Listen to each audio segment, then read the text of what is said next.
Subscribe now and press the bell icon. Never miss an update.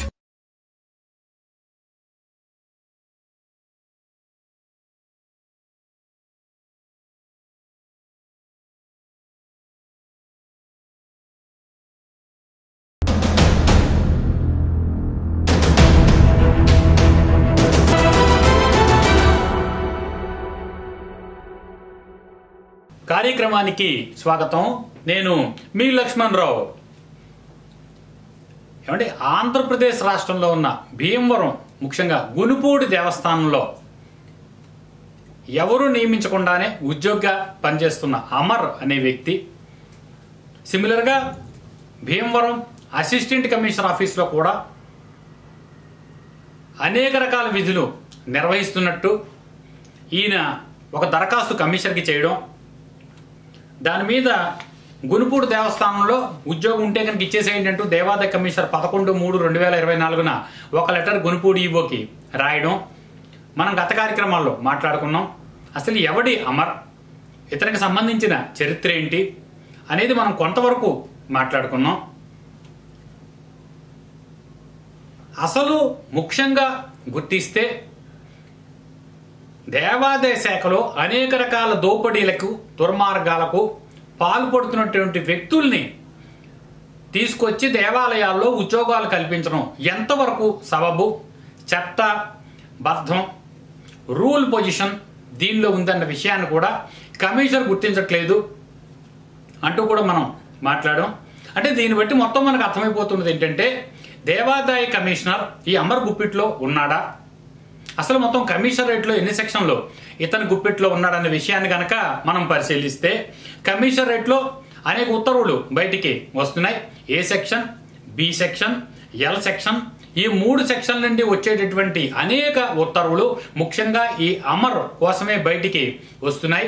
ఇతను ప్రధాన కార్యాలయంలో సంబంధిత సూపరింటెండెంట్లకి, అధికారులకి లంచాలు ముట్టజెప్పడం ద్వారానే అనేక ఉత్తర్వులు బయటకు వస్తున్నాయంటూ కూడా అనేక ఆరోపణలు వినిపిస్తున్నాయి. ఈ సెక్షన్ల నుండి ముఖ్యంగా ఏబిఈఎల్ ఈ 4 సెక్షన్ల నుండి కూడా ఎటువంటి ఉత్తర్వులు అమర్ ప్రమేయంతో, అమర్ ప్రోద్బలంతో అక్కడ లంచాలు కుమ్మరించడం ద్వారా బయటకు వచ్చే విషయాలు కూడా మనం ఈ కార్యక్రమాల్లో మాట్లాడుకుందాం. అంతేకాకుండా భీమవరం ఏసీ ఆఫీస్ కూడా అమర్ చేతుల్లోనే ఉన్నట్టుగా తెలుస్తోంది. ముఖ్యంగా ఏసీ సుబ్బారావు, ఇన్స్పెక్టర్ వర్ధనేటి వెంకటేశ్వరరావు కూడా ఇతన్ని ప్రోద్బలంతో అనేక రకాల పనులు చేస్తున్నారు, అమరుని ప్రోత్సహిస్తున్నారు. గునుపూడి దేవస్థానంలో కూడా ఇతన్ని కార్యనిర్వహణాధికారి దగ్గర ప్రవేశపెట్టడం ద్వారా అనేక రకాలుగా దేవాదాయ సంపద కొల్లగొడుతున్నారంటూ కూడా మనం గత కార్యక్రమాల్లో మాట్లాడుకున్నాం. ఈ కార్యక్రమంలో ముఖ్యంగా అమర్ గురించి మరింత విస్తృతంగా చర్చిద్దాం. అసలు ఇతని చరిత్ర ఏంటి, ఎవడు ఈ అమర్? ఈ గతంలో భీమవరంలో ఇన్స్పెక్టర్ కింద విఎల్ఎన్ రెడ్డి పనిచేశారండి. వారు కరోనా కాలంలో వారు చనిపోయారు. అయితే ఈ ఒక్క భీమవరం పరిధిలోనే ఈ విఎల్ఎన్ రెడ్డి ఈయన చేసినటువంటి అరాచకాలు, అన్యాయాలు, అనేక రకాల అక్రమాల మీద గుర్తించినటువంటి భీమవరంలో అనేక మంది ప్రజలు ఇతను విఎల్ఎన్ రెడ్డి కాదండి విలన్ రెడ్డి అంటూ కూడా చాలా విధాలుగా మాట్లాడుకునేటటువంటి ప్రస్తావన కూడా మన దృష్టిలో ఉంది. అందువల్ల ఈ విఎల్ఎన్ రెడ్డి ఇన్స్పెక్టర్గా పనిచేసిన సందర్భంలో ఈ అమర్ అనే వ్యక్తిని తన చేతి కింద పెట్టుకుని ఇన్స్పెక్టర్ కార్యాలయం అప్పచెప్పడమే కాకుండా తాను అక్రమాలు, అవినీతి చేసి సంపాదించి పోగేసినటువంటి కొన్ని కోట్ల రూపాయల అక్రమ సంపాదన అంతా కూడా తన బినామీ కింద ఈ అమరుని ఉంచడం ద్వారా అతను అనేక రకాలుగా ఈ అమరుని కలుపుకుని పోతూ అక్రమాలకు పాల్పడ్డాడనే విషయం కూడా ఈ గ్రామస్తులు ఒక ఫిర్యాదు ద్వారా మనకి తెలియజేస్తున్నారండి. భీమవరం పట్టణ వాస్తవ్యులు కూడా దీనిలో ఉన్నారు. చాలా సుదీర్ఘమైనటువంటి కంప్లైంట్ వాళ్ళు రాశారు. ఎన్ని రకాలుగా ఈ గునుపూడి దేవస్థానాన్ని అమర్ దోచుకుంటున్నాడు అనేటటువంటి విషయాన్ని ఈ విఎల్ఎన్ రెడ్డి అని విలన్ రెడ్డి అని పేర్కొనబడి విఎల్ఎన్ రెడ్డి ఎవరైతే ఉన్నారో ఈయన అనుచరుడుగా దేవాదాయ శాఖలో ప్రవేశించాడు అమర్ అనేది 1వ ముఖ్యమైన పాయింట్. దీని గురించి ఇంకా చర్చించవలసిన అంశం చాలా ఉంది. 2వ ముఖ్యమైన పాయింట్ ఏంటంటే ముఖ్యమైనటువంటి పాయింట్లు ఇప్పుడు నేను ముందు మాట్లాడతాను. రెండోది, అసలు ఇతను గునుపూడి దేవస్థానంలోకి ఎలా వచ్చారంటే విఎల్ఎన్ రెడ్డి పీరియడ్లో ఇన్స్పెక్టర్ కార్యాలయం మొత్తం హ్యాండ్ ఓవర్ చేసుకుని ఈ అరణ్య పరిపాలన చేసేవాడు అనేది ఒక ప్రధానమైన పాయింట్ కాగా, రెండోది సతీష్ కుమార్ గునుపూడి ఎగ్జిక్యూటివ్ ఆఫీసర్గా వచ్చాక ఇతన్ని అక్కడ పరిపాలన కోసం కొంతకాలం పాటు నియోగించుకున్నారనేది రెండవ ఆరోపణ. మరి సతీష్ హయాంలో ఈ అమర్ గునుపూడి దేవస్థానంలోకి వచ్చినప్పుడు ఎటువంటి అక్రమాలకు అరాచకాలకు తెర తీశాడు అనేది రెండవ పాయింట్. మూడో పాయింట్ చూస్తే సతీష్ కుమార్ వెళ్ళిపోయాక అరుణ్ కుమార్ అనే కార్యనిర్వహణాధికారి ఇక్కడికి వచ్చారు. చాలా సుదీర్ఘకాలం పాటు పనిచేశారు. ఈయన పీరియడ్లో ఎన్ని రకాలుగా అవినీతి జరిగింది, ఇద్దరు కలిపి అరుణ్ అమరు ఇద్దరు కలిసి ఎన్ని రకాల అవినీతి అక్రమాలు చేశారు, పాల్పడ్డారు, దేవస్థానానికి సంబంధించిన కోట్ల రూపాయల సంపదను ఎలా కొల్లగొట్టారనే విషయం మీద సంబంధిత ఆ కార్యనిర్వహణాధికారి సురేష్ నాయుడు మనతో మాట్లాడారు. నేను ఆ విషయం కూడా ఇప్పుడు నేను మీకు వివరిస్తాను. నాలుగవ ముఖ్యమైన విషయం ఏంటంటే, ఈ అరుణ్ కార్యనిర్వహణాధికారిగా వచ్చాక సురేష్ నాయుడు కూడా ఇక్కడ కార్యనిర్వహణాధికారిగా కొంతకాలం పాటు పనిచేశారు. అంటే సతీష్ కుమార్ తర్వాత అరుణ్ కుమార్ తర్వాత సురేష్ నాయుడు, తర్వాత కృష్ణరాజు ఇప్పుడు పనిచేస్తూ వచ్చారు. అయితే చాగంటి సురేష్ నాయుడు గ్రేడ్ 1 ఈవోగా ఉన్నారు. ఆయన అసిస్టెంట్ కమిషనర్ కూడా నేను అర్హుడిని, నాకు అసిస్టెంట్ కమిషనర్ రాకుండా వీళ్లే కావాలని అరుణ్ అమరు ఇద్దరు చెడగొట్టారు, నన్ను ముందుకెళ్ళకుండా చేస్తున్నారు, నా మీద అనేక రకాలైనటువంటి ఆరోపణలు గత ట్రస్ట్ బోర్డు ఏదైతే గునుపూడి దేవస్థానంలో ఉందో వారిని అడ్డం పెట్టుకుని అనేక రకాలుగా నా మీద విషం చిమ్మారు, నేను నిజాయితీగా పనిచేస్తున్నాను కాబట్టి నన్ను అనేక రకాలుగా ఇబ్బందులకు గురి చేశారనేది సురేష్ నాయుడు ఎన్ని రకాలుగా మన దగ్గర చెప్పారన్న విషయం కూడా నేను మీకు ఇప్పుడు వివరిస్తాను. అయితే ఆ తర్వాత సురేష్ నాయుడు తర్వాత కృష్ణరాజు కార్యనిర్వహణాధికారిగా చేస్తున్నారు. ఈ కృష్ణరాజు పీరియడ్ లో అవినీతి అక్రమాలు మరింతగా ముదిరిపోయాయి. డైరెక్ట్ గా కౌంటర్లో కూర్చుని కూడా ఈ అరుణ్ కుమార్ టికెట్లు అమ్మేస్తున్నాడు, ఎటువంటి నియామకం లేకుండా. అంతేకాకుండా కౌంటర్లో కూర్చుని టికెట్లు అమ్ముతున్న ఫోటో మీరు వెనకాల చూడొచ్చు.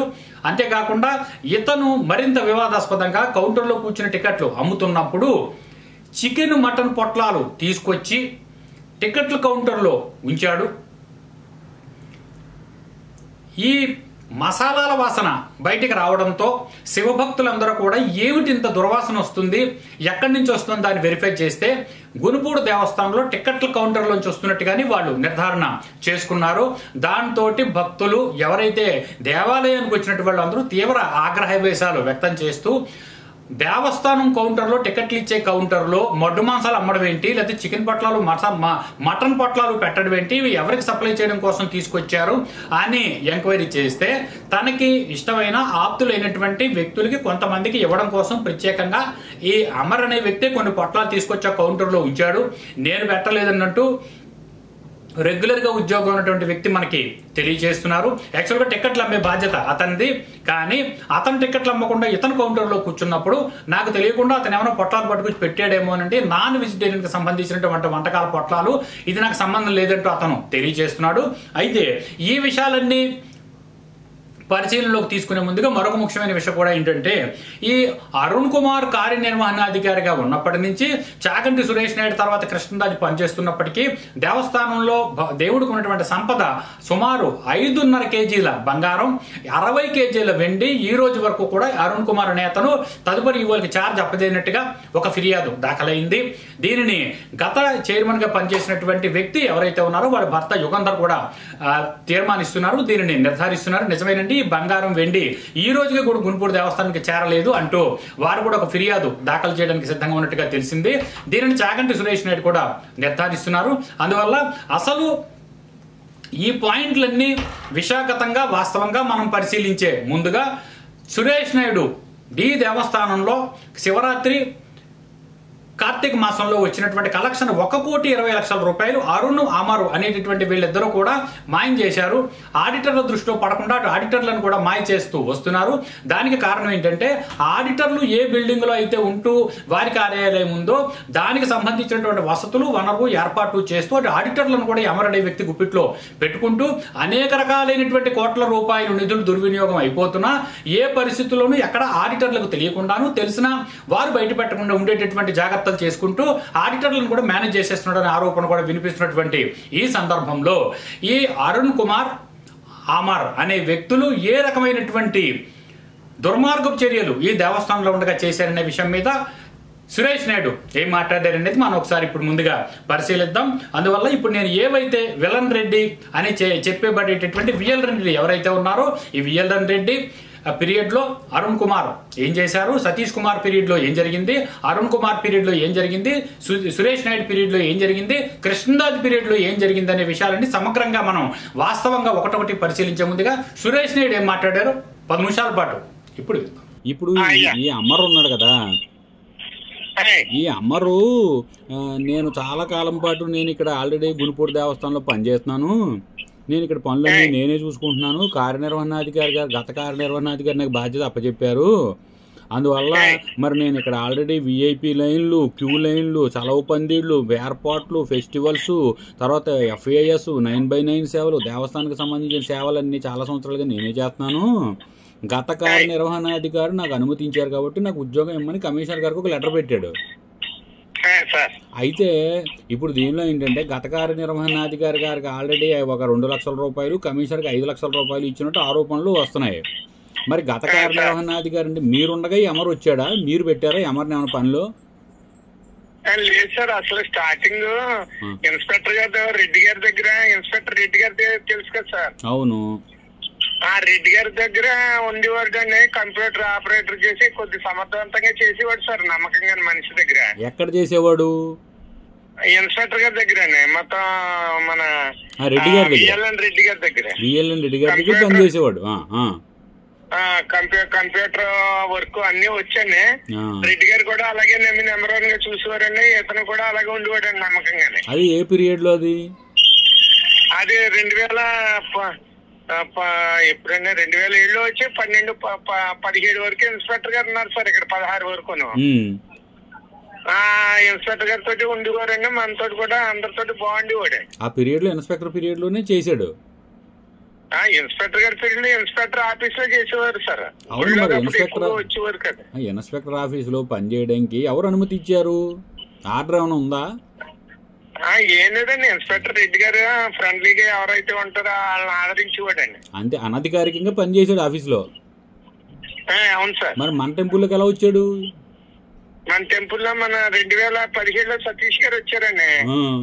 సతీష్ గారు వచ్చినప్పుడు సతీష్ గారితో తిరిగి మనవాడికి కూడా కార్ డ్రైవింగ్ మొత్తం అన్ని వచ్చండి. సతీష్ గారి కార్ ఉండేదండి, ఆ కార్ డ్రైవింగ్ తో సతీష్ తోటి బాగా ఫ్రెండ్లీగా ఉండి 2 years సతీష్ తోటి చేశారండి. చేసిన తర్వాత అరుణ్ కుమార్ గారు ఉన్నారు కదండి, మన ఇది వెంకటేశ్వర స్వామి టెంపుల్ చేస్తున్నారు. అరుణ్ కుమార్ గారికి బెస్ట్, ఇంకా చాలా ఇష్టం అండి మన అమరాజ్ఞ.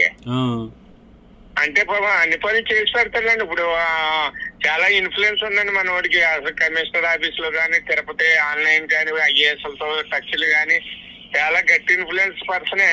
అందరికీ ఏది అడిగినా చేస్తాడు సార్. అవును సురేష్ నాయుడు గారు, నేను అనేది ఏంటంటే గత కార్యనిర్వహణాధికారి అయినా సరే చెప్పండి, ఇప్పుడు మన అరుణ్ కుమార్ గారు ఉన్నప్పుడు కూడా చేశాడు, తర్వాత ఏమైంది? అరుణ్ కుమార్ గారు 2019లో వచ్చి 2019 వచ్చి 4 సంవత్సరాలు చేశారండి. 4 సంవత్సరాలు మొత్తం A to Z గునుపూడి కూడా అంతా A to Z అమరే చూసేవాడండి. మీరు చెప్పిన క్యూ లైన్స్ ఏంటి అన్ని సెటప్ లో VIP దర్శనాలు మొత్తం అందరితో ఎవరు అడిగినా ఏ హెల్ప్ అని ఏది కావాలన్నా చేసేవాడు సార్. అంటే ఎవరైనా ఏ హెల్ప్ అంటే బయట వ్యక్తులా, ఆఫీస్ వ్యక్తులా? ఆఫీస్ వర్క్, ఆఫీస్ పనులని ఏ పనైనా చేయించే కెపాసిటీ ఉందండి మన వాడికి. కమిషనర్ ఆఫీసులు కానీ, మన AC ఆఫీసులు కానీ, DC ఆఫీసులు కానీ అందరూ ఫ్రెండ్స్ అయ్యారండి. అందరితోటి ఫ్రెండ్లీగా ఉంటాడు. ఫోన్ కాంట్రాక్ట్ ఉండి ఎవరైనా వస్తున్నారంటే VIP దర్శనం చేయించడం కానీ అన్ని చేసేవాడండి. అంతా దాని మీద బాగా ఇన్ఫ్లుయెన్స్ పెరిగింది సార్. నేననేది ఏంటంటే ఇతను మరి దేవాదాయ కమిషనర్ గారికి ఒక లెటర్ పెట్టాడు. ఎప్పుడు 5/3/2024 లెటర్ పెడితే 11/3/2024 దేవాదాయ కమిషనర్ గారు మీకు ఏమైనా ఒకవేళ అవసరం అయితే కనుక ఇతని సేవలు వినియోగించుకోండి, ఇతని పనిలో తీసుకోండి అని చెప్పి గునుపూడి దేవస్థానం కృష్ణరాజు గారికి ఒక లెటర్ ఆర్డర్ ఇచ్చారు కమిషనర్ గారు. ఇతనేమంటాడు, నేను చాలా కాలంగా పనిచేస్తున్నాను, మరి ఇక్కడ నేను పనిచేసేస్తున్నాను అంటాడు. కమిషనర్ గారు అవసరం ఉంటే మీరు పనిలోకి తీసుకోండి అని కమిషనర్ గారు చెప్తుంటే ఇతను గత 8 ఏళ్ళుగా పనిచేయడం ఏంటి? ఎవరు ఆర్డర్ ఇచ్చారు? ఎవరు నియమించారు ఇతన్ని? ఎవరు నియామకం చేయకుండా? ఎవరు ఇవ్వలేదు సార్, ఆర్డర్ అంటే ఇవ్వలేదు. వచ్చి అందరికీ మన గుడిలో గునుపూడి గుడిలో అందరికీ సర్వీస్ చేయటం. అదొకటి గుడి పక్కన ఇల్లండి. స్థానికులంతా అమర్తో ఫ్రెండ్లీగా ఉంటారు. మొత్తం అందరూ పార్టీతో పరంగా సంబంధం లేకుండా అందరితోటి ఫ్రెండ్లీగా ఉంటాడండి. ఎవరు అడిగిన తిరుపతి లెటర్ అడిగితే 2 నిమిషాల్లో దర్శనం చేయించేస్తాడు, లెటర్ ఇచ్చేస్తాడండి. చిన్న కాదు సురేష్ గారు, ఇప్పుడు అరుణ్ కుమార్ వెళ్ళిపోయి మీరు కూడా కొంతకాలం చేశారు కదా. అన్ని అరుణ్ కుమార్ వెళ్ళిపోయిన తర్వాత నా పీరియడ్ లో ఉన్నాడండి. నా పీరియడ్ వచ్చేటడికి అసలు భయంకరమైన రాక్షసుడండి చైర్మన్, వాళ్ళ హస్బెండ్ యుగంధర్ గారు. అసలు నాకు అయితేనండి సరే ప్రాణం పోవాలండి, ఆ భగవంతుడే మళ్ళీ వర్కింగ్ అరేంజ్మెంట్స్ రూపంలో తీసేసారేమో అనుకున్నానండి. మళ్ళీ అసలు మామూలు టార్చర్ కదా సార్, ప్రతిరోజు బూతులేనండి, తిట్టారా ఎక్కడున్నా రా అర్జెంట్ గాని వాడి ఇంటికి. యుగంధర్ గారు వెళ్ళేవాడిని, వెళ్తే నువ్వు అసలు అమరగాని కొనసాగించడం ఏంటి, అమరకి ఆర్డర్ ఉందా, నువ్వు చేసి పని ఏంటాడు అంటే మాకు నచ్చదు. వాడు సుధాకర్ అని స్థానిక వైసీపీ నాయకుడండి, ఈతను వైసీపీ నాయకుడు, వీళ్ళిద్దరికి పచ్చగడ్డి అయితే బొగ్గుమన్నారు. వాడు సుధాకర్ మనిషి అని ఎంకరేజ్ చేస్తున్నాం. అరుణ్ కుమార్ టైంలో కూడా అలా చేసేయడం, ఉద్యోగం ఉందా లేదో కూడా చెప్తలేదు. వీళ్ళ ఆవిడ గారేమో చైర్మన్ అండి, యుగంధర్ వాళ్ళ ఆవిడండి. ఆవిడేమో పెద్ద అంత నాలెడ్జ్ లేదండి. ఆవిడ కొద్దిగా గట్టిగా స్పీడ్ గా తిడుతుందండి. ఆవిడని నువ్వు ఈవోవా, అసలనే ఈవో కింద పనిచేయవు, నువ్వు అటెండర్ కింద పనిచేస్తావు నువ్వు. అరుణ్ కుమార్ అయితే సుధాకర్ ని అండ చూసుకుని అన్ని చేసేవాడు. లెటర్ ని నీకు మా ఆయన ఇచ్చంటే మా మాట అనకుండా నువ్వు ఏదో కథలు చెప్తావేంటి, ముందు అమరన్నవాడిని తీస్తావా తీవా, అసలు ఆడి కథ ఏంటంటే మేడం నేను తీయటానికి దాటి ఉందండి, అతనికి ఏం రూపాయి నేను ఇస్తలేదు, అతను వస్తున్నాడు. పూర్వం అరుణ్ కుమార్ టైంలో చేశాడు, మన ఎవరో మన సతీష్ గారి టైం నుంచి చేశారని. మరి నేనే ఇప్పుడు వచ్చి నేను అతనితో, నాకు కూడా మంచి ఫ్రెండే, నాకు కూడా ఎన్నో రకాలుగా ఏదైనా గొప్పకున్నాను సరదా అన్ని హెల్ప్లు చేస్తాడని. అలాంటి మీద నేనేంటి యాక్షన్ తీసుకుని మేడం, పోనీ అతనికి ఏమన్నా డబ్బులు నేను ఇస్తే కనుక పోనీ మీరు క్వశ్చన్ చేయొచ్చు. నేను ఏదైనా ఇప్పుడు అరుణ్ కుమార్ పీరియడ్ అంతా ₹1 ఏ ఖర్చు చేశారో వాళ్ళకి తెలియదండి. ట్రస్ట్ బోర్డుకి రిజర్వేషన్ లో రాయటం గానీ ఏమీ ఉండేది కదండి. నేను వచ్చాక ఏ చెక్ ఇవ్వాలన్నా దాంట్లో మొత్తం నమోదు చేసి చైర్మన్ బోర్డు మెంబర్స్ ఇస్తున్నాం కదండి. దాంట్లో అమరికి ఏమన్నా డబ్బులు ఇచ్చినట్టు ఉండలేదు కదా మేడం అంటే, అయినాడు గుడికాడు ఉంటాయి వీలు లేదాడు, అసలు మా ఆయన చేస్తున్నది నాకేస్తున్నది, ముందు తీసేయాలన్నారు. తీసేయాలని చూద్దానండి మేడం అని 4-5 రోజులు అలా గడిచి లోపు ఇలాగో సమస్య వచ్చింది. ఆ రెంట్ మన గునిపూడి గుడి దగ్గర షాపింగ్ కాంప్లెక్స్ ఉంది సార్, నాచువర్ సెంటర్ లో. నాచువర్ సెంటర్ లో రెంట్ వాడాడంటండి 50,000. నేను రాకముందే గతంలో ఇచ్చిన రెంట్ వాడాడు అనేటప్పటికి ఏం జరిగిందంటే చైర్మన్ గారు అటెండర్ ని పిలిచి రెంట్లు ఎవరో కడతలేదు, నువ్వు అర్జెంట్ గా పిలువు అంటే ఆ నాచువర్ సెంటర్ షాప్ కూడా వచ్చాడండి. నేను గుమ్మస్తా గారు అంతా అక్కడే కూర్చున్నాడు. కూర్చుంటే ఆ నాచువర్ సెంటర్ షాప్ కూడా ఏమన్నాడని, నేను అమరికి ఎప్పుడు ఇచ్చేసానండి డబ్బులు 50,000 వరకు ఇచ్చాను అనేటప్పటికి మరి గుమ్మస్తా గారిని అడిగారండి, రసీదులు రాశారు అని. నాకు చెప్పలేదండి, రసీదు రాయలేదండి. ఇలాగానేమో షాప్కి ఫోన్ చేసి నువ్వు అర్జెంట్ గా 50,000 కట్టకపోతే, నువ్వు ఇచ్చిన డబ్బులన్నీ కట్టకపోతే నువ్వు ఇది పోతుంది, నీ షాప్ వద్ద వేలం పెట్టేస్తావని గట్టి వార్నింగ్ ఇచ్చింది చైర్మన్ గారు. ఆ షాప్ వాడు ఏం చేశాడని అమరకు ఫోన్ చేసి ఇలాగా వచ్చింది బయటికి, నీకు ఇచ్చాను కదా అన్నయ్య అని ఫోన్ చేస్తే అతను వెళ్తే నేనేది ఇదంతా బయటికి తీసానని నా మీద ఇన్స్పెక్టర్ గారి దగ్గరికి వెళ్ళి, ఇదిగోండి సురేష్ నాయుడు వచ్చి నన్ను అల్లరి చేసేస్తానని, నేను డబ్బు ఎక్కడ వాడానో చెప్పమనండి అంటే, అయ్యి బాబు అది దైవ సాక్షి, నాకు సంబంధం లేదండి ఇన్స్పెక్టర్ గారు. అడిగిందేమో చైర్మన్ నాగేశ్వరరావు వెళ్ళాడు, అడిగిందేమో చైర్మన్ గారు, గుమ్మస్తా గారు ఏమో నేను రాయలేదు అన్నారు. నాకేం తెలుస్తుంది మేడం, నాకేం తెలుస్తుంది సార్ అంటే, అంతా లేదండి మన సురేష్ నాయుడు చేసేది కుట్రంతా అని చెప్పేసి కోపించి ఇంకా రావటం మానేసాడండి గుడికండి. ఎవరు రావడం మానేశారు? అమరా గుడికి రావటం మానేసి ఇంకా మామూలుగా ఉన్నాడు. ఇంకా అప్పటి నుంచి మరి ఏం జరిగిందో ఇంకా దాన్ని తీసేయాలని కంకణం కట్టుకున్నట్టు. 50,000 సంగతి ఏమైందా? 50,000 కట్టారా? 50,000 మళ్ళీ వెంటనే 2 రోజుల్లో మళ్ళీ మనవాడు అడ్జస్ట్ చేసాడు. ఏం చేసాడు, మొత్తం రసీదు రాయించేసాం డబ్బులు. ఎవరు అమర్ అడ్జస్ట్ చేశాడా? షాపుడే మొత్తానికి పట్టుకొచ్చి కట్టేసాడండి డబ్బులు. మరి అమర్ ఇచ్చాడా అతను ఇచ్చాడో మనకు తెలియదండి దైవ సాక్షిగానే. మొత్తానికి అనుకున్న బ్యాలెన్స్ కట్టేసాడండి. అంటే ముందు అమర్కి ఇచ్చేసానని చెప్పాడు, మళ్ళీ రసీదు లేకుండా ఎలా ఇచ్చారు అని అడిగేసరికి సరే సార్ అని చెప్పి వాళ్ళు ఏదో అడ్జస్ట్మెంట్ చేసుకుని అమరు వాడు డబ్బులు కట్టేశారు.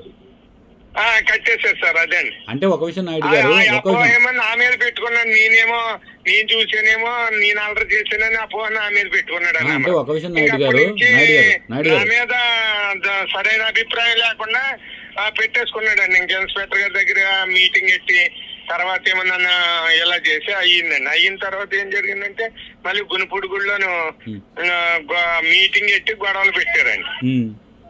ఎమ్మెల్యే గారు నువ్వు అర్జెంట్ గా సెలవు పెట్టబోయా, నా పర్మిషన్ లేకుండా నువ్వు నా నియోజకవర్గానికి ఎత్తుకొచ్చావు అసలనే నువ్వు అంటే, సార్ నేను రాలేదండి సాక్షిగానే కాలపూర్లో రెగ్యులర్ అయ్యానండి, మీకు ఇవ్వండి అని ఆటలు పట్టుకెళ్ళి చూపి నువ్వు అసలు నా నియోజకవర్గంలో ఉంటాయి వీల్లేదు, నిన్ను ఎవడు రమ్మన్నాడు అసలనే ఇక్కడికి నువ్వు సెలవు పెట్టే అన్నాడు. అలాగే సార్ అని ముందు 10 రోజులు సెలవు పెట్టాను. అప్పుడు ఎవరు వైఎస్ఆర్సీపీ ఎమ్మెల్యేనా? వైఎస్ఆర్సీపీ ఎమ్మెల్యే ఎవరు? గంధి శ్రీనివాస గారు.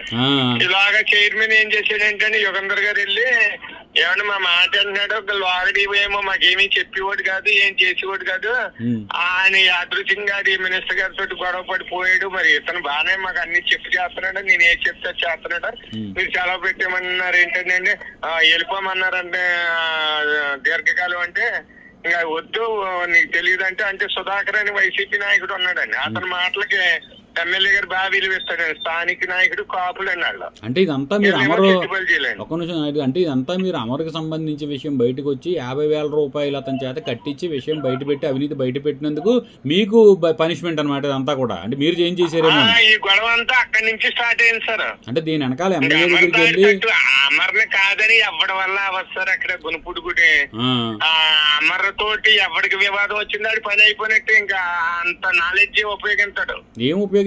ఏంది ఏముంది? చదువు వేరు, నాలెడ్జ్ వేరు, తర్వాత పరపతి వేరు కదా. ఏం పరపతి ఉంది అతనికి? ఇప్పుడు వివాదం ఏంటంటే ఒక్క నిమిషం నాయుడు గారు, చేయలేని పని ఏమీ లేదండి, ఒక్క నిమిషం. ఇప్పుడు షాపుల దగ్గర 50,000 రూపాయలు కలెక్ట్ చేసాడని మీరు చెప్తున్నారు. నాకు గునుపూడి గ్రామం నుంచి అక్కడ ఏంటంటే భక్తులు కొంతమంది కంప్లైంట్ ఏమని చేశారంటే ఇతను ఆల్రెడీ ఇలాగే 15 లక్షల రూపాయలు వసూలు చేసాడండి మొత్తం గుడి పేరు మీద, విరాళాల పేరు మీద టెంపుల్ డెవలప్మెంట్ కి. ఆ టెంపుల్ డెవలప్మెంట్ మాకు ఎవరికి కొంతమందికి రసీదులు ఇచ్చారు, కొంతమందికి ఇవ్వలేదు. అడిగితే అసలు మీరు ఎక్కడిచ్చాడని దెబ్బలాడుతున్నాడు అని చెప్పి వాళ్ళు కంప్లైంట్ చేసి ఇతను ఎవరు అసలు, ఇతను పైగా నేను గునుపూడి ఎంప్లాయీని, నాకు ఉద్యోగం వచ్చేసిందని చెప్పి అతను ఆల్రెడీ అపాయింట్మెంట్ ఆర్డర్ కూడా చూపిస్తున్నట్టు, కమిషనర్ ఇచ్చిన ఆర్డర్ మొబైల్ అందరికీ చూపిస్తున్నాడు. అందువల్ల మీరు దీని మీద చర్యలు తీసుకుని 15 లక్షల రూపాయలు అతను ఆల్రెడీ 5 లక్షలు కమిషనర్కి లంచం ఇచ్చానని, 2 లక్షల రూపాయలు నేను ఈవోకి లంచం ఇచ్చాను కూడా అందరికీ చెప్తున్నాడు. నాకు ఏం భయం లేదు, నన్ను ఎవరేం చేయలేరు, నేను లెటర్ పెట్టుకుంటే కమిషనరే నాకు ఆర్డర్ ఇచ్చేసాడని చెప్తున్నాడు అని చెప్పి అతను చాలా మంది దగ్గర చెప్పాడు. సరే, ఇప్పుడు ఇతను రాసిన లెటర్ కాపీ, కమిషనర్ ఇచ్చిన ఆర్డర్ కాపీ, దీని మీద ఆల్రెడీ ఇతను అసిస్టెంట్ కమిషనర్ ఏసీ ఆఫీస్ లో కూడా కంప్యూటర్ ఆపరేటర్ కింద పనిచేస్తాడు కదా. అంటే ఏసీ గారికి ఇన్స్పెక్టర్ గారికి రైట్ హ్యాండ్ అండి, మనం తిరగలేదు. ఇంకా అక్కడ కూడా కంప్యూటర్ ఆపరేటర్ ఇతను, అక్కడ కూడా గునుపూడి దేవస్థానం అంతా ఇతని చేతుల్లోనే ఉంటుంది, ఏసీ ఆఫీస్ కూడా ఇతని చేతుల్లోనే ఉంటుంది, భీమవరం ఏసీ ఆఫీసు మొత్తం అమరే అన్ని కూడా.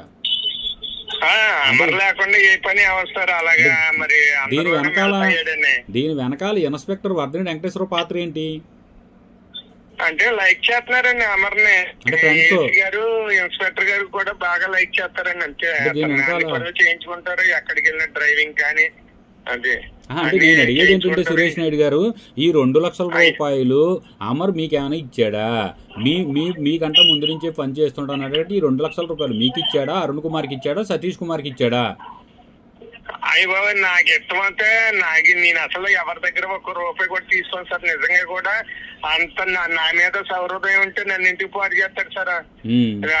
నన్ను పోగొడతానికి కారకులే నందమూరి సుధాకర్ అని అతను ఏమో అమర్ని ఉపయోగించి అస్త్రాన్ని ఉపయోగించారండి, మొత్తం దెబ్బ తినేసాడు. ఆ సుధాకర్ మాటకి మన అమరు ఏసీ గారు, ఇన్స్పెక్టర్ గారు లేనిపోయిన రిపోర్ట్ జాయింట్ కమిషనర్ తో రాయించారండి. 5 నెలలు చేశాను sir. Auditor plus AC assistant commissioner, inspector వీళ్ళంతా కలిసి నా ముందు రికార్డ్ చేసేమనండి. ఫస్ట్ బోర్డ్ రిజర్వేషన్ పెట్టి 1 రూపాయి తప్పు జరిగితే 10,000 నేను తిన్నానని నిరూపితే 1,00,000 రూపాయలు కడతాను గురువు గారు. నేను దేవుడి మీద భక్తితోటి అనారోగ్యం పోకపోయినా నేను దేవుడికి సేవ చేసి బతుకుతున్నాను తప్ప నేను అస్సలు ఒక ఎంప్లాయీ దగ్గర కానీ, ఒక అర్చకుడి దగ్గర కానీ, నువ్వు అన్న మాట కానీ, ఒక అటెండర్ తిడతాం కానీ నా అన్ని గాంధీ సిద్ధాంతాలు సార్. నమ్మరు. నన్ను ఎవడైనా మోసం చేసినా పోనీలే అని వదిలేసి మనస్తాను. అలాంటి నన్ను వెంటాడేసి ఆర్జేసీ గారితో లేనిపోయిన రిపోర్ట్ రాయించారండి. మీ మీద ఆరోపణలు ఏంటి? ఏం ఆరోపణ చేశారు? ఆరోపణలు అంటే ఏమన్నాయంటే సార్, చైర్మన్ గారు హస్బెండ్ అర్చకుని కొట్టింది పెద్ద గొడవ అయింది సార్. అవును, అయింది. అవును. దాని మీద ఎంక్వైరీకి ఏమో ఆర్జేసీ గారు వచ్చారు సార్ 9వ తారీఖు ఆగస్టులోను. వస్తే అదే రోజున డీసీ ఆఫీస్ లోనేమో వంశపారంపర ధర్మకర్తలు వెరిఫికేషన్ ఉందని చెప్పారండి. ఆ రోజుకి అప్పుడు అతను క్యాంప్ అని తెలియక నేను పొద్దున్నే ఎర్లీ మార్నింగ్ డీసీ ఆఫీస్ కి 9వ తారీఖున వెళ్ళిపోయానండి. ఇక్కడ ఆర్జేసీ గారు ఎంక్వైరీకి వచ్చి చైర్మన్ ని రిజైన్ చేయించారు మొత్తానికి ఆ గొడవలో. తెలుసు అప్పట్లో అది చైర్మన్ గారి మీద రిపోర్ట్ రాసేసారు, అంతా బాగానే ఉంది. అర్చకులు ఒక రిపోర్ట్ ఇచ్చారండి, స్థానిక బ్రాహ్మణులు ఇచ్చారు, పుట్టినోడు రిపోర్ట్ ఇచ్చాడు, అన్నిటితోటి తీసేయమని ఇచ్చారండి రిపోర్ట్. అక్కడ తోటి అయిపోయిందండి. ఆవిడ రిజిగ్నేషన్ ఓకే అయిన తర్వాత ఒక 15 రోజులకు మళ్ళీ రెండో రిపోర్ట్ ఎలా రాశారండి కావాలనండి. రిపోర్ట్ లోను ఇతను నేను ఎంక్వైరీకి వచ్చినప్పుడు ఫోన్ కి అందుబాటులో లేదు, సెల్ కట్టేసేయడని చెప్పారండి. ఎంత దారుణం అంటే ఆ రిపోర్ట్ లో నేనేమో డీసీ గారి సెల్ నుంచే ఆర్జేసీ గారితో మాట్లాడాను, నా సెల్ నుంచేమో ఇన్స్పెక్టర్ గారితో మాట్లాడానండి. రాత్రి 7ంటికి ఇన్స్పెక్టర్ గారు చేసేమో సార్ ఛార్జింగ్ అయిపోతుంది సార్, వెంకటేశ్వరరావు సెల్ తోటి మా గుమ్మస్తో నా పక్కనే ఉన్నాడు, ఆ సెల్ తో మాట్లాడతామని చెప్పామండి. అలాంటిది ఇన్స్పెక్టర్ గారు ఏం చేశారండి, నేను సెల్ కట్టేసానని ఆర్జేసీ గారికి చెప్పారండి. మరి ఇలా పాత్ర లేకుండా అతను రాయారండి ఆర్జేసీ. నేనంటే చాలా ఇష్టం అండి, బోర్డు సర్వీస్ చేస్తాడు. సురేష్ నాయుడు పేషెంట్ అయినా గుడి అభివృద్ధిలో భాగస్వామి అవుతాడు. నేను సార్ దైవ సాక్షి, ఇదిగా నేను ఒట్టిగా నా కుటుంబ సాక్షిగా నేను దేవస్థానం రూపాయి నా ఇంటికి రాదు సార్, మీరు నమ్మితే నమ్మండి. అప్పుడు ఆర్జేసీ ఎవరున్నారు? సురేష్ బాబా? సురేష్ బాబు గారు అండి. సురేష్ బాబు గారు వీళ్ళ ముగ్గురు మాట ఈయన అమర ప్రోత్బలం ఉందండి దీంట్లోను. దాని వల్ల ఇన్స్పెక్టర్ గారు ఏసీ గారు ఓకే అయ్యారండి. ఏసీ గారికి ఇన్స్పెక్టర్ గారికి కూడా నేనంటే బాగా ఇష్టం అండి. అంటే అమరు మీరు అడ్డం వస్తున్నారని ఉద్దేశంతో మన ఇన్స్పెక్టర్ ని ఏసీ గారిని అడ్డం పెట్టుకుని ఆర్జేసీ గారికి మేమే చాడీలు చెప్పి కంప్లైంట్ రాయించేసి మిమ్మల్ని తీయించేశారు పనిలోంచి. 100% అదే జరిగింది సార్ దైవ సాక్షిగానే. ఓకే, మరి 2 లక్షల రూపాయలు అతను రాసిన రిపోర్ట్ లో ఒక్క తప్పు నిరూపిస్తే నా ఉద్యోగాన్ని డిస్మిస్ చేయమని చెప్పండి. ఇప్పుడు 2 లక్షల రూపాయలు నాయుడు గారు ఒక తప్పు చేయనండి. నాయుడు గారు ఒక్క నిమిషం, ఇప్పుడు 2 లక్షల రూపాయలు మరి ఎవరు తీసుకున్నట్టు? ఏం మరి సార్ సాక్షిగా నేనైతే ఒకరి దగ్గర ఎవరి దగ్గర ఇప్పుడు వరకు నాకు సర్వీస్ వచ్చిన తర్వాత ఒక అర్చకుడి దగ్గర కానీ ఒక సిబ్బంది దగ్గర కానీ ఎవరి దగ్గర మీడియేషన్ చేయటం కానీ డబ్బులు తీసుకోవడం కానీ ప్రాణం పోతే చేయను సార్. చిన్న చిన్న తప్పులు జరిగితే డిపార్ట్మెంట్ రన్నింగ్ తప్ప నా స్వార్థానికి నేను దైవ సాక్షిగా గుళ్ళు కానీ నా స్వార్థానికి కానీ పని చేయనండి, గుడిని పాడు చేయనండి. చూడండి మీరు గుణపూడి గుడే సార్, మీరు డైరెక్ట్ గా వచ్చి గుణపూడి గుడిలో మీరు జస్ట్ ఒక్క అరగంట అబ్జర్వ్ చేసి గుడి ఏ టైంలో ఎలా డెవలప్ అయింది, ఎవరి వల్ల అయింది ఏంటి అని మీరు అర్చకులు కానీ సిబ్బందిని కానీ ఆ వేసిన రాళ్ళకి సంగతి కానీ అవన్నీ మీరు చూస్తే మొత్తం ఎంటైర్ టెంపుల్ అంతా నేనే అభివృద్ధికి పాటుపడి కృషి చేశాను. నేనంటే నేను కదండి ట్రస్ట్ బోర్డుని పెట్టుకుని ఏదో రకంగా అభివృద్ధి చేశాను సార్. మీరు పని చేయండి, ఇప్పుడు దీనిలో ఏం చేస్తారంటే ఒక విషయం అండి, 2 లక్షల రూపాయలు మీరైతే తీసుకోలేదు. అయ్యా ప్రామిస్ గా కానీ ఒక్క నిమిషం ఉండండి, మీరు ఉన్నప్పుడు అమర్ అయితే పని చేశాడు. పని చేయలేదు సార్, పని చేస్తా అంటే వారం రోజులు ఉన్నాడు నా దగ్గర. ఇలాగా ఆ చైర్మన్ వాళ్ళ గొడవలకి ఈ గొడవలకి బయటకు వచ్చేసి అంటే 50 లక్షల రూపాయలు అవినీతి లాగా అతను ఆల్రెడీ దొబ్బేశాడు, ఇచ్చిందని చెప్పి తెలియగానే ఇంక మీ దగ్గరికి రావడం మానేశాడు, అది కట్టించేశాడు. మళ్ళీ మిమ్మల్ని క్లీన్ చేసి గొడవ పెట్టారండి. మా టైంలో 70 లక్షలు రాసేసారు, మాకు రూపాయి కూడా చెప్పలేదు. దానికి కారకుడు అమరో ఈవో వీళ్ళందరి మీద యాక్షన్ తీసుకోవాలని యుగంధర్ పట్టుబట్ట ఏమంటే గతం గొడవ నాకు వద్దు సార్ దయ సాక్షిగా అంటే నన్ను కొడతాకు వచ్చేసేదని చెప్పట్టుకుని. ఎవరు? యుగంధర్ అని చైర్మన్ గారు వాళ్ళ హస్బెండ్. అవినీతి అంతా బయట పెట్టాలి, అమర్ గారు కొన్ని వేల రూపాయలు దొబ్బాడు, నీకు తెలియదేమో లక్షల రూపాయలు ఇవ్వను, 1,20,00,000 రూపాయలు మనం సంపాదన చేస్తే దాంట్లో 1 రూపాయి మాకు లెక్క చెప్పలేదు అనేదాడికి సార్ నా దైవ సాక్షి నేను గత ఈవో గురించి నాకు వద్దండి, మీకు దండం పెడతాను, నా పరిపాలన ఏమన్నా తప్పు అంటే అడగండి అని చెప్పి బతిమాలితే నన్ను కొడతాకు వచ్చేసేదని చెప్పచ్చు. అంటే యుగంధర్ గారు ఇలా 1,20,00,000 రూపాయలు అవినీతి జరిగింది లెక్కలు చెప్పట్లేదు, లెటర్ ఏమైనా పెట్టాడా? లెటర్ ఏం పెట్టలేదు సార్. మన సమాచార హక్కు ద్వారా ఆ పాత ఇవ్వకి నాకు వాళ్ళకి ఇచ్చారండి, ఆ ఫైల్ కూడా అక్కడే ఉందండి మన గురుపుడి గుళ్ళు. అంటే 1,20,00,000 రూపాయలకి పాత ఇవ్వు అరుణ్ కుమార్ రామారావు వీళ్ళందరూ కలిసి లెక్కలు అయితే చెప్పలేదు. లెక్కలు చెప్పలేదు, మొత్తం దోసేసారు. గుడానికి గొడవ పెట్టి అవన్నీ తీస్తావా లేదా అంటే నేను నాకు సంబంధం లేదని పాత ఇవ్వ కూడా నాకు వద్దండి దైవ సాక్షి అంటే చెప్పట్టు కొడతాకు వచ్చేసి తోసేసేదండి. అసలు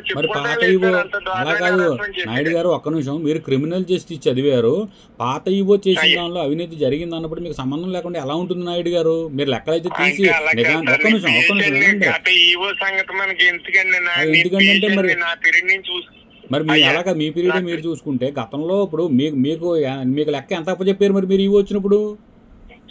నాకు బ్యాలెన్స్ ఏమి చెప్పలేదు సార్. బ్యాలెన్స్ అప్పచెప్పనప్పుడు కాదండి, ఒక్క నిమిషం. యుగంధర్ గారు చైర్మన్ గా ఉన్నప్పుడు 1,20,00,000 మొత్తం అంతా తినేశారు, వాళ్ళు దొబ్బేశారు, ₹1 కూడా అప్పచెప్పలేదు, వివరాలు చూడండి అన్నప్పుడు మీకు ₹1 కూడా అప్పచెప్పలేదని మీరే చెప్తున్నప్పుడు మరి ₹1,20,00,000 ఏమైందో లెక్కలు చెప్పమని మీరు పాత ఈవోకి ఎవరికి మీరు నోటీసులు ఏమైనా ఇచ్చారా? బాబా ఎందుకని మనకి అలాంటి గొడవలకి నేను వెళ్ళను సార్. అసలు మరి దేవుడి సొమ్ము ఎవరు కాపాడతారు? కాదండి, ఎగ్జిక్యూటివ్ ఆఫీసర్ ఏ తప్పు చేసినా భగవంతుడే చూస్తాడు, భగవంతుడే శిక్ష అనిపించేటట్టు చేస్తాడు. మనం నేను బతకడమే భగవంతుడి దైవాలు బతుకుతున్నానండి. నేను అంత పేషెంట్ ని తమరు తెలుసు కదండి. మొన్న కాదు నాయుడు గారు, 3 రోజులు ఒక్క నిమిషం నాయుడు గారు, ఇప్పుడు మీరు ఎగ్జిక్యూటివ్ ఆఫీసర్ గా ఉన్నారు, భగవంతుడు ఎగ్జిక్యూటివ్ ఆఫీసర్ కాదు కదా. ఇప్పుడు భగవంతుడు వచ్చి చెప్పుల్ని సంతకం పెట్టడు, తర్వాత బ్యాంకుల్లో డిపాజిట్లు చేయడు, హుండీ ఓపెన్ చేయడు, హుండీ ఇన్స్పెక్టర్ ఇవి ఉండి చేస్తారు. మరి భగవంతుడు ఉన్నప్పుడు ఉండి మీరెందుకు ఓపెన్ చేస్తున్నారు? చెక్కుల మీద మీరెందుకు సంతకం పెడుతున్నారు? బ్యాంకులో డబ్బులు ఎందుకు వేస్తున్నారు? ఖర్చు ఎందుకు పెడుతున్నారు? మరి ఇవన్నీ భగవంతుడే చూసుకుంటాడు కదా. మీరు రిజైన్ చేసేయండి. మీరు రిజైన్ ఎందుకు చేయరు? భగవంతుడే ఉంటాడు, అన్ని చూసుకుంటాడు కాబట్టి. కాదండి, భగవంతుడే ఉన్నాడు. కాదు సురేష్ నాయుడు గారిని ఒకటే, మిమ్మల్ని బలిపశువుని చేశారు, నేను కాదంటం లేదు. కానీ మీకు బాధ్యత ఉన్నప్పుడు ఆ ₹1,20,00,000 అవినీతి జరిగిందని చైర్మన్ గారు చెప్తున్నారు, దీని మీద చర్యలు తీసుకోవాల్సిందని మీరు కమిషనర్ గారికి రిపోర్ట్ రాసి ఉంటే ఈవేళ మీకు చెడ్డ పేరు ఉండేది కాదు కదా అంటాను నేను. అది అంటే మీరంటే ఆ కర్మ ఉండదు. కర్మ నాయుడు గారు, ఒకటి కర్మ వేరు, ధర్మం వేరు, న్యాయం వేరు, చట్టం వేరు, తర్వాత ఇవన్నీ రూల్స్ వేరు, ఇవన్నీ వేరు వేరుగా ఉంటాయి. అందువల్ల ఇది భగవంతుడే శిక్షిస్తారు కదా అని చెప్పి మీలాంటి వ్యక్తులతో మాట్లాడటం అంటే మామూలు విషయం కాదు నాయుడు గారు. ఆరోగ్యం బాగోదండి. మీరు మీ మీద నేను అవినీతి ఆరోపణలు చేయటం లేదు. ఇప్పుడు నేననేది ఏంటంటే ₹1,20,00,000 మొత్తానికి పాతీవు అరుణ్ కుమార్, తర్వాత ఈ అమరు ఇద్దరు కలిసి తినేశారు, మొత్తం దోచేశారని చెప్పి యుగంధర్ గారు అయితే ఫిర్యాదు చేశారు. రెండోది ఉండండి, ఆ టైంలో సరే మీరు పాత ఈవోతో తగాదు ఎందుకని మీరు దాన్ని పట్టించుకోలేదు, ముందుకు వెళ్ళిపోయారు. కూడా అకౌంట్ బ్యాలెన్స్ అయితే అప్పచెప్పలేదు, బ్యాంక్ బ్యాలెన్స్ అప్పచెప్పారు. సరే, ఇంకోటి ఇప్పుడు ఈ ₹2,00,000 మీరు తీసుకోలేదు కాబట్టి మీకంటా ముందు అరుణ్ కుమార్కో లేకపోతే సతీష్కో అతను ఇచ్చి ఉండాలి.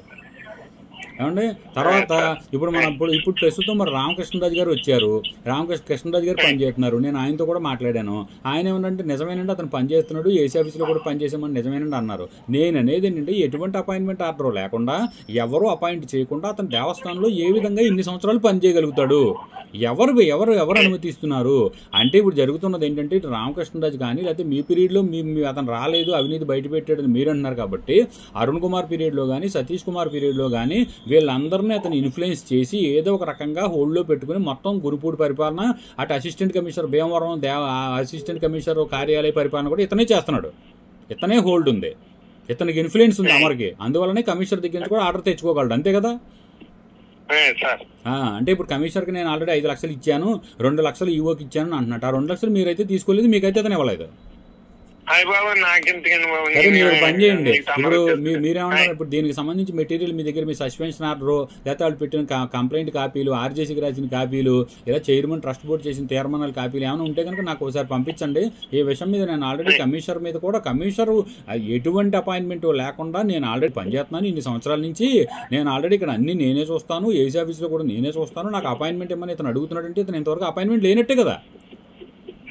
ఎవరో అపాయింట్ చేయకుండా ఇతను ఎట్ట పనిచేస్తాడు? గునుపూడి దేవస్థానాన్ని ఎలా హోల్డ్లో పెట్టుకుంటాడు? అంటే గునుపూడి దేవస్థానం కనీసం 2 కోట్ల ఆదాయం ఉన్న టెంపుల్, దాన్ని హోల్డ్లో పెట్టుకుని ఆర్జేసీ క్యాడర్ ఉన్న టెంపుల్ని అసిస్టెంట్ కమిషనర్ ఆఫీస్ను హోల్డ్లో పెట్టుకోవడానికి ఒక అసిస్టెంట్ కమిషనర్ మన సుబ్బారావు గారు లేకపోతే మన వర్ధనేడు వెంకటేశ్వరరావు, తర్వాత అరుణ్ కుమార్, సతీష్ కుమార్ ఎలా సహకరించారు ఇతనికని అడుగుతున్నా నేను. ఇంత అవినీతి పైగా ఇతను ఏంటంటే మీరు చెప్పినట్టు ₹1,20,00,000 ఇద్దరు కలిసి దోచుకుని తినేసి, ఇది కాకుండా రసీదులు కొంతమందికి ఇచ్చి దొంగ రసీదులు పుట్టించి ₹15 లక్షల టెంపుల్ డెవలప్మెంట్ మీద వర్కులు చేస్తున్నట్టుగా కూడా నాకు ఫిర్యాదులు వచ్చాయి. కొంతమంది నాకు ఆ రసీదులు కూడా పంపించారు ఇతను ప్రింట్ చేసినవి. మీరు ఆల్రెడీ ₹50,000 ఇతను ఆల్రెడీ అద్దెలది వాడేసుకున్నాడంటే అది నిజమేనని మీరు కూడా చెప్తున్నారు. అంటే కేవలం ఇన్ఫ్లుయెన్స్ చేసి గునుపూడి దేవస్థానం దగ్గర డబ్బులు వసూలు చేసి అక్రమాలకు పాల్పడి ఈ డబ్బులు అందరికీ పంచి అతను ఇన్ఫ్లుయెన్స్ పెంచుకుంటున్నాడని అర్థమవుతుంది. దగ్గర ఏ మెటీరియల్ ఉందో ఈ అమరుకు సంబంధించిన కాగితాలు, పత్రాలు, ఆరోపణలు, ఫిర్యాదులు ఏమున్నా కూడా నాకు ఇమ్మీడియట్గా పంపించండి. ఈ రకంగా అనేక దారుణమైనటువంటి విషయాలు బయటికి ఒకటొకటి వస్తున్నాయండి. అందువల్ల ముఖ్యంగా మనం విషయగతంగా కనుక పరిశీలిస్తే ఇక్కడ గునుపూడి దేవస్థానం ఏదైతే పంచారామం ఉందో పరమ పవిత్ర శైవ క్షేత్రం అయినటువంటి పంచారామాల్లో ముఖ్యమైనటువంటిది గునుపూడి ఇది సోమారామం అంటారు దీన్ని. పంచారామ క్షేత్రాల్లో ప్రముఖమైనది. ఇక్కడ కోట్ల రూపాయలు భక్తులు దాతలు దేవుడి సేవ కోసం హుండీ రూపంగా విరాళాల రూపంగా ఇస్తుంటే ఒక పక్క బంగారం రూపంగా కానివ్వండి, వెండి రూపంగా కానివ్వండి ఇచ్చే విరాళాలన్నీ కూడా దుర్వినియోగం అవుతున్నాయి. అవన్నీ మాయమైపోయాయి. దేవస్థానం కౌంటర్కి చేరటం లేదు. అంతేకాకుండా ముఖ్యంగా ఈ బంగారు వెండికి సంబంధించినటువంటి ఛార్జీలు తదుపరి ఈవోలకి అమరు లేకపోతే అరుణు అప్పచెప్పలేదు అనేటటువంటి విషయాన్ని కూడా సురేష్ నాయుడు వాదన ద్వారా మనకి సమగ్రంగా తెలిసిపోతుంది. అంతేకాకుండా ముఖ్యంగా ఇక్కడ నియామకం ఏదైతే ఉందో అమరును నియమించండి అంటూ కమిషన్ ఇచ్చినటువంటి నియామకం మీద దీని మీద గునుపూడి కార్యనిర్వహణాధికారి ఎవరైతే ఉన్నారో కృష్ణన్ రాజు వీరు 5/5/2024 తేదీన ఒక లెటర్ కమిషన్ కి రాశారు. Letter number 24/2024. దీనిలో మేము ఆల్రెడీ మీరు ఇచ్చినటువంటి ఆదేశాల ప్రకారం అమరుని ఇక్కడ మేము ఉద్యోగంగా నియమించుకోవడానికి సిద్ధంగా ఉన్నాము. అంతేకాకుండా ఎం దుర్గా అమరేంద్ర వారికి కనీస వేతనం ఎంత జీతం ఇస్తారు మీరు చెప్తే కనుక మేము అంత జీతం వీరికి చెల్లించేస్తామంటే ఒక లెటర్ పెట్టారు. గత కార్యక్రమంలో మనం చూసాం. ఈ కృష్ణరాజు అనే వ్యక్తి అసలు నాకు అమర్ అంటే ఎవడో తెలియదు, నేను ఎటువంటి ఆదేశాలు ఇవ్వలేదు, అతను మా దేవస్థానానికి అసలు రానిరాడు, మా ఉద్యోగ కార్డు అంటూ పేర్కొంటూ పూర్తి అవాస్తవాలు మన ఎందుంచిన విషయం కూడా మనం కార్యక్రమ రూపంగా మనం ఆల్రెడీ చెప్పాం. తర్వాత 5/5/2024 కృష్ణరాజు ఇచ్చిన లెటర్ చూస్తే కనుక ఇది పూర్తి అవాస్తవాలని మనకు తెలుస్తోంది. అందువల్ల ఈ లెటర్ ద్వారా కృష్ణరాజు అనే ఈవో ఏమి కమిషన్ కి రాశారు, ఈ అమర్ అనే వ్యక్తిని ముఖ్యంగా పట్టుబట్టి గునుపూడి దేవస్థానానికి తీసుకురావడానికి ఎందుకు ట్రై చేస్తున్నారు, ఇదే రకంగా భీమవరం అసిస్టెంట్ కమిషనర్ ఆఫీస్ లో కూడా ఎటువంటి అనేక రకాలైనటువంటి అమర్యాదకరంగా ప్రవర్తిస్తూ భీమవరం అసిస్టెంట్ కమిషనర్ ఆఫీసులో పనిచేస్తున్న కొంతమంది ఉద్యోగులను కూడా ఇబ్బంది పెట్టేటటువంటి చర్యలు చేస్తూ వాళ్ళ సీట్లు ఖాళీ చేసి వెళ్ళిపోయేలాగా, లేకపోతే మిమ్మల్ని ఇక్కడ తొలగించే ఏర్పాటు మేము చేస్తాం, మాకు ఈ సీట్లు కావాలి, మా మనుషులకు మేము ఇచ్చే ఏర్పాటు చేసుకుంటున్నాం అంటూ కూడా ఏ సీట్లో ఎవరు పనులు చేయాలి, ఆ పనులు చేసే వాళ్ళలో ఎవరెవరు ఏ ఫైల్ మీద సంతకాలు పెట్టాలనే నిర్ధారణ కూడా భీమవరం ఏసీ సుబ్బారావు ద్వారా వర్ధనీడి వెంకటేశ్వరరావు ఇన్స్పెక్టర్ ద్వారా అమరని నిర్దేశిస్తున్నట్టుగా కూడా మనకి ఫిర్యాదులు అందుతున్నాయి. భీమవరం అసిస్టెంట్ కమిషనర్ ఆఫీస్ లో పనిచేసినటువంటి మహిళ ఉన్నారు, వారిని తీవ్రమైనటువంటి ఇబ్బందులకి గురి చేస్తున్నారు. సహాయ కమిషనర్ ఇన్స్పెక్టర్ వర్ధనీడి వెంకటేశ్వరరావు ఈ అమర్ అంటూ ముగ్గురు కూడా నన్ను అనేక రకాలైనటువంటి ఇబ్బందులు కలగజేస్తున్నారు, వీరి నుండి నాకు రక్షణ కల్పించమంటూ కూడా ఇటీవల కమిషనర్కి ఒక లెటర్ ఫిర్యాదు దాఖలు చేసినట్టుగా తెలుస్తుంది. వారి లెటర్లో సారాంశం ఏముంది అనేది కూడా మనం పరిశీలిద్దాం. అందువల్ల ఈ కార్యక్రమంలో భాగంగా ఈ అమర్ అనే వ్యక్తి అసలు ఎవడి అమర్ అనే విషయం మనం పరిశీలించే ముందుగా అసలు దేవాదాయ కమిషనరేటే అమర్ గుప్పిట్లో ఎందుకు ఉంది, అమర్ చెప్పినట్లే దేవాదాయ కమిషనర్ సత్యనారాయణ ఎందుకు చేస్తున్నాడు అనే విషయాలు కూడా మనం పరిశీలిద్దాం. సుదీర్ఘమైనటువంటి అంశంలో ఇందాక మాట్లాడుకున్నటువంటి పాయింట్ వైజ్ విషయాలు కనుక మనం పరిశీలించి చూస్తే తదుపరి కార్యక్రమాల్లో మనం విస్తృతంగా చర్చించుకోవడానికి ఇంకా అనేక పాయింట్లు మిగిలే ఉన్నాయి. అందువల్ల చెప్పేదంతా ముందే ఉంది, చూపించేదంతా మిగిలే ఉంది. వరుస కార్యక్రమాల్లో మరింతగా చూద్దాం.